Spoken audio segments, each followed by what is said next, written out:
Welcome back to Be Productive. I'm your host, Clara Capano. And right now we are talking about data security. Cybersecurity is a buzz right now, and it's something that we all need to be aware of, regardless of the size of our organization. And to help me with this conversation, I'm bringing in my friend Greg Schaefer, who is an expert in this field. So, Greg, welcome to the show. So glad to be here. Good to Yes. see you again. Yes, you as well. And, one of the things that we have learned is, getting the right type of security system for an organization. They are not one size fits all. And it's really critical that when organizations are looking at systems and frameworks, they have to really find one that's going to be in alignment with their industry. Mhm. So, talk to me a little bit about this framework and the analysis and learning what type of framework organizations need. Well, it all begins with what the business is doing, what vertical they're in. So if have someone who's in healthcare, they're going to be more aligned to something like HIPAA or high trust. And Mhm. if you have someone in finance, they're going to be more aligned to um, what we call the FFIEC, smaller business, sometimes generically, they're going to be aligned to something called NIST-CSF. There's a lot of letters and a lot of acronyms here. And so what we typically do first when we have my firm, we do consulting for small and mid-sized businesses in the cybersecurity space from a risk management perspective. And what we first do is we determine what framework is appropriate for their program. So for example, they may be an organization that processes credit cards. And in that case, then they're going to be um, needing to comply with what we call PCI. And that's a framework to ensure that your cardholder data is secure because you don't want your credit card data to get out.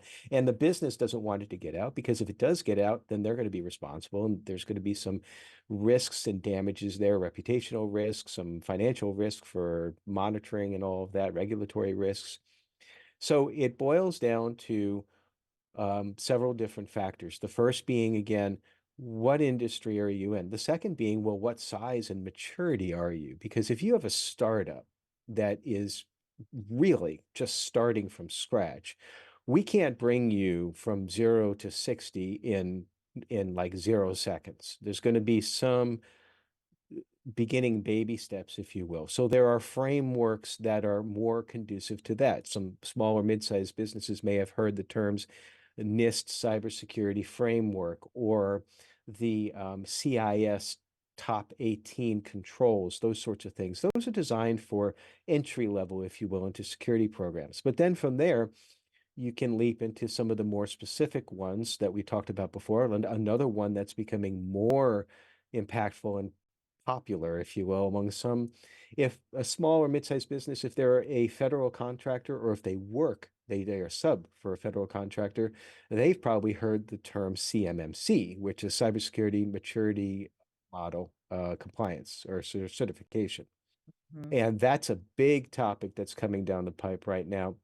So to kind of sum up that really long list of acronyms, and I could list about 30 others right now, the point being is that when anyone comes to you as a consultant, and if we come to you as a consultant for your business and we start laying out these acronyms, it's because we're trying to find the framework that is going to work best for your organization.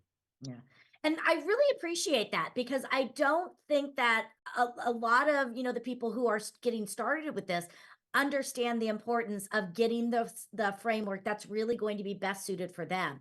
Mhm. The other thing that I would imagine is it's not just about what is the framework, but each industry, and you mentioned especially like with the government employees, they're going to have compliance issues. So it's a matter of one, finding the alignment of the industry, but then also making sure we're compliant. So, how does making sure that the framework has the right compliance, and how is that going to help with the overall posturing of security for an organization?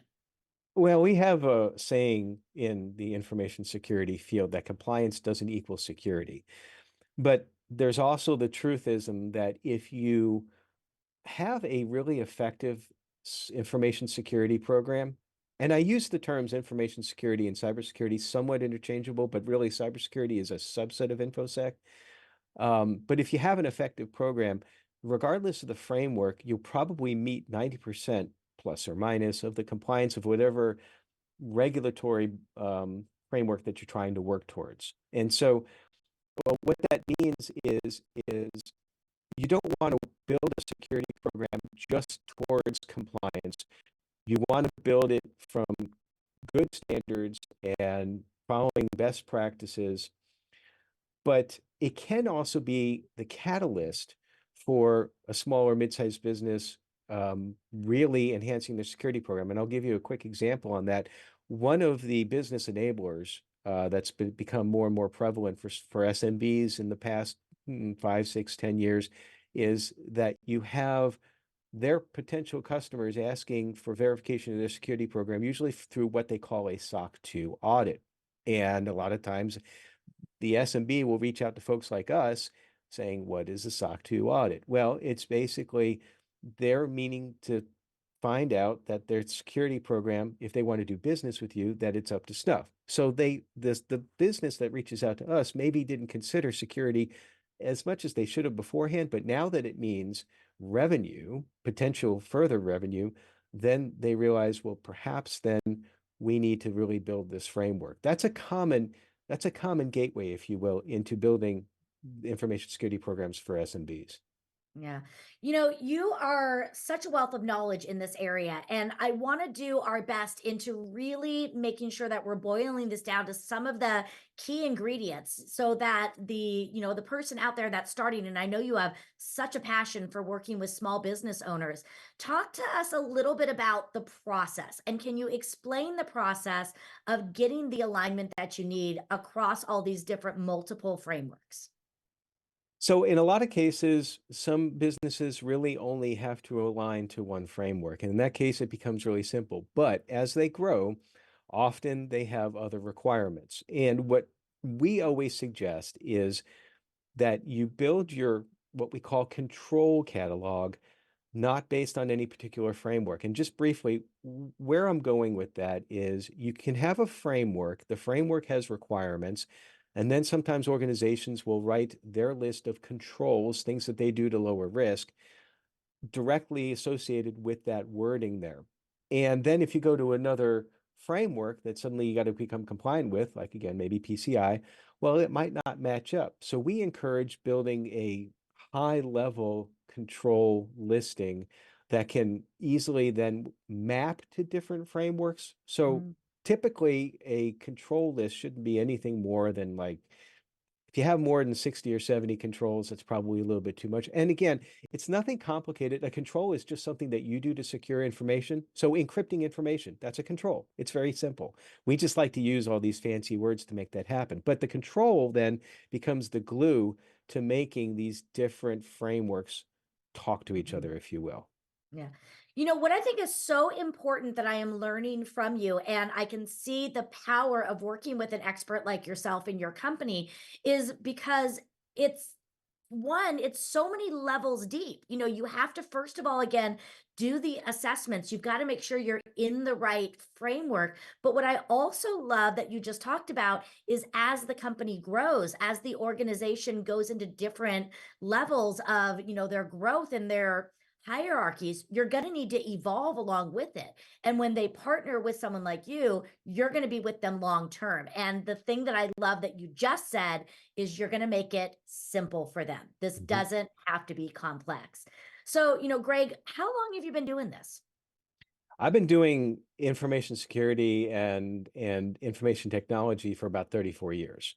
So, Um, you know this stuff. I've been around since before the term cybersecurity existed. And actually, they didn't Yeah, even call it information technology; they called it data processing. But as far as specifically the virtual CISO world, I've been doing that now full time for about 7 years. I love that. So again, your company is called vCISO Systems, and this is Cis- what you do. Services, yeah. Sources, I'm sorry. So this is what you do. Tell us again where we can find you, because there are going to be some people out there that need to contact you. And for all of you watching, I hope that you're taking notes on these because these are key components for you. So the best way to reach out to us is go to our website, vcisoservices.com. We've got resources out there, and our blog. We're constantly updating the blog at least once a month with critical information for small and mid-sized businesses. You can also go email us at info@vcservices.com, or certainly call us. Our number will be on the website. Fantastic.